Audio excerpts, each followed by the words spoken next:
So guys, I make this squid. And that is dried fish.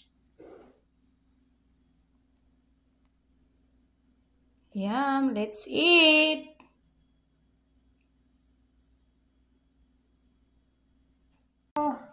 Walang tayo, kaya kain kayo. Kain kayo dahil walang tayo.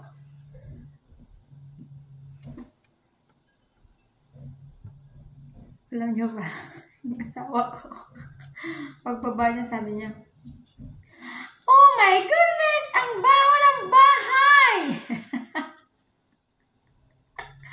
I-add ko yun mamaya sa video. Tapos, nagtakip siya ng ilong.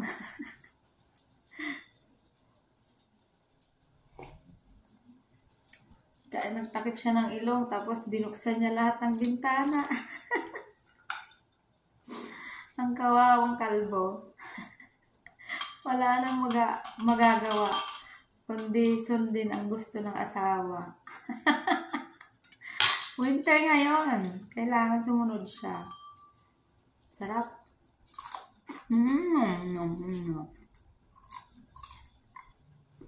Pero isinangag.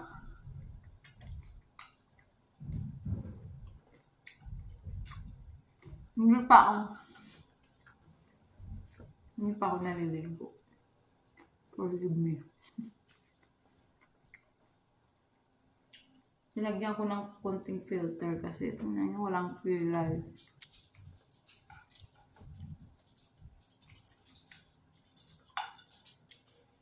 Ito yung anong tawag dito? Pusit, danggit. Sarap ng danggit. Kain kayo, tapos vinegar. Kahapon crab, tapos ngayon vinegar.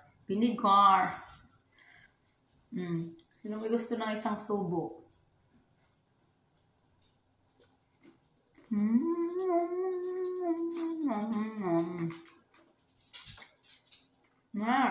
I'm going to eat this. This is for not human people. I'm not human.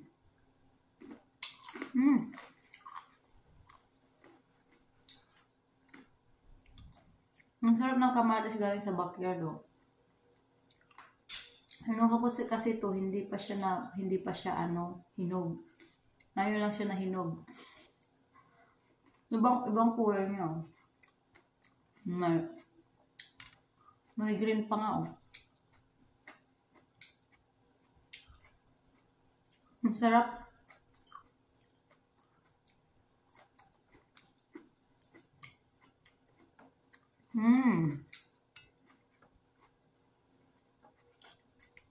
Mukbang 101.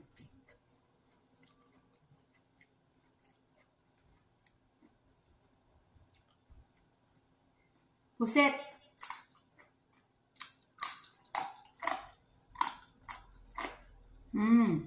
Harap.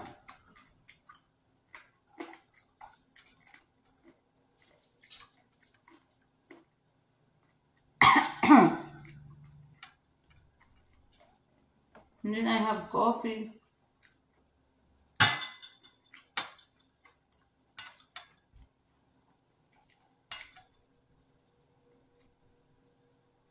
Naubos ko na. Kanina pa kasi ako makain. Ngayon lang ako nakaisip mag-video.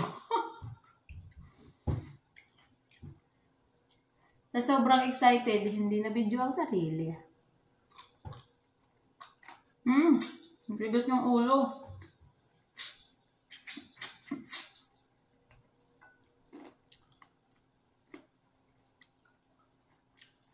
Masarap yung danggit, hindi siya maalat.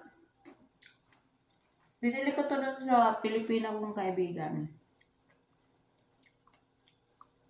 Isang balot, ang nipis-nipis, $12. Diba? Saan ka pa? 12 or $10. No, $12 yung tosino niya. Yung chorizo niya, $12. Tapos yung Yung danggit niya 10, yung pusit niya 10. Cute, parang mahal, 500 bawat. Ang nipis-nipis.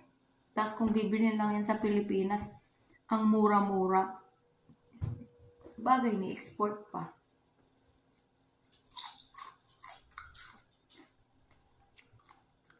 Kung bilhin lang yan sa amin, magkano lang yung kilo?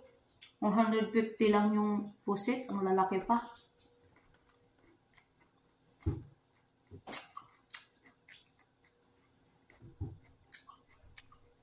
Kasi yung kapatid ko, mayroon siyang anuhan ng pusit. Nagtutrol siya ng pusit nung nandun ako, pinapakyaw ko.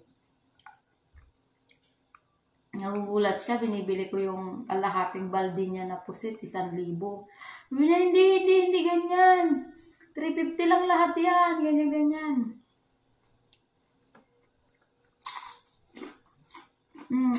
Ano lang yun sa kanya, kasi lagi ko siyang siniservice.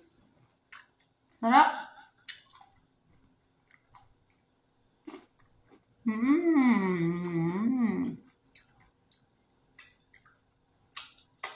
Tapos gumawa ako ng hotcake.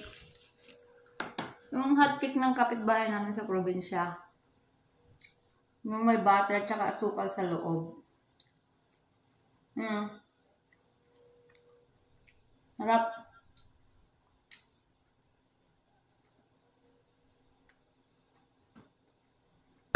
Hotcake ni Naililing.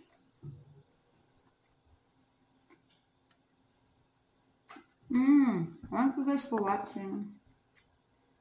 Adios. Bye-bye. Ang sarap talaga. Alam nyo gagawin ko dito. Nalagay ko yan siya lahat sa freezer. After 5 days or 1 week, miss ko na naman siya. Kukunin ko siya tapos i-air fryer ko na lang. Hindi na masyadong mabaho yung bahay. Yung buong bahay namin, naka-electric fan. Binuksan lahat ni Kalbo ng electric fan kasi sabi niya, Agoy, basta may video ako sa kanya. Oh, Kalbo. Ito yung dessert ko.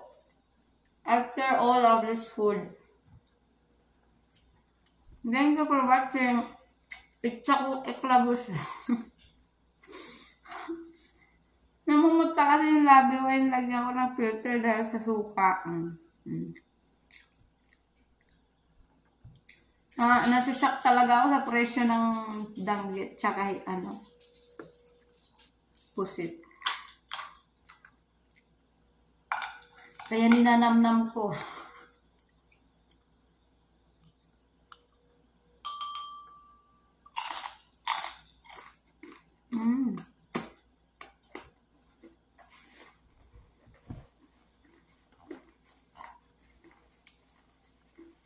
Balance kasi matamis, maalat.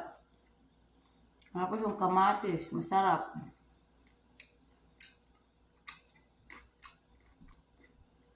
Ano yung kamatis? Hindi na to siya fresh. Matagal ko na itong inano.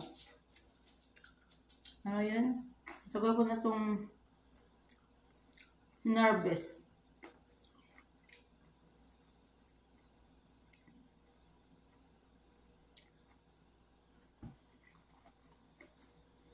Thank you for watching. Bye-bye.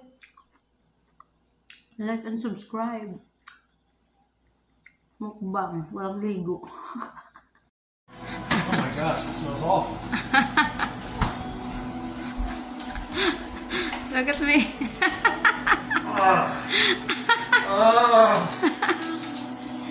Oh, dried fish.